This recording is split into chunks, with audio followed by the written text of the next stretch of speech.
आतापर्यंत आपण सोशल मीडियावरती चुलीवरचं मटण किंवा चुलीवरचं चिकन जे आहे त्याचा ट्रेंड आपल्याला पाहायला मिळाला आहे। अनेक हॉटेल्सनं खरं तर आपली खासियत म्हणून चुलीवरचं मटण किंवा चुलीवरचं चिकन जे आहे ते ब्रँडसुद्धा केलेलं आपल्याला पाहायला मिळालं। मात्र आता इराण आणि इस्रायल युद्धाचा थेट परिणाम जो आहे तो हॉटेल व्यवसायावरती झालेला पाहायला मिळतोय आणि त्याचाच परिणाम म्हणून आपण पाहतोय की सगळे हॉटेल्समधले सिलेंडर जे आहेत ते संपलेले आपल्याला पाहायला मिळत आहेत। आणि दुसऱ्या बाजूला आपण पाहतोय या ठिकाणी हॉटेल व्यावसायिकांकडून चुलीवरती सध्या या ठिकाणी स्वयंपाक जो आहे तो केला जातोय।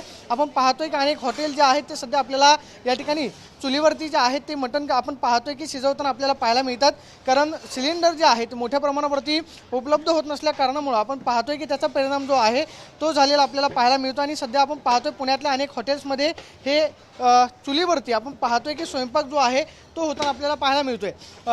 व्यावसायिक LPG गॅस सिलेंडर जे आहे ते व्यावसायिकांकडे उपलब्ध नाही आहेत आणि त्याचा परिणाम म्हणून काळ्या बाजाराने जवळपास 5,000 रुपये किमतींमध्ये हे सिलेंडर जे आहे ते जाताना पाहायला मिळते। मात्र पर्यायी आपण पाहतोय की मार्ग म्हणून हॉटेल बंद ठेवण्याऐवजी थेट आता चुलीवरती जे आहे स्वयंपाक या ठिकाणी हॉटेल व्यावसायिकांकडे केला जातोय। आणि इराण आणि इस्रायल युद्धाचा थेट परिणाम जो आहे आपण पाहतोय की गॅसधारकांवरती झालेला पाहायला मिळतोय।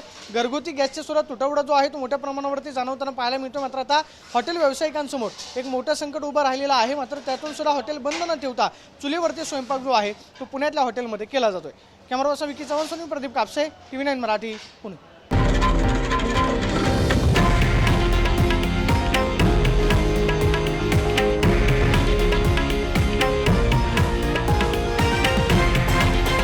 हे आहे देशातील नंबर 1 न्यूज नेटवर्क आणि आपण पाहत आहात TV9 मराठी, एकमेव।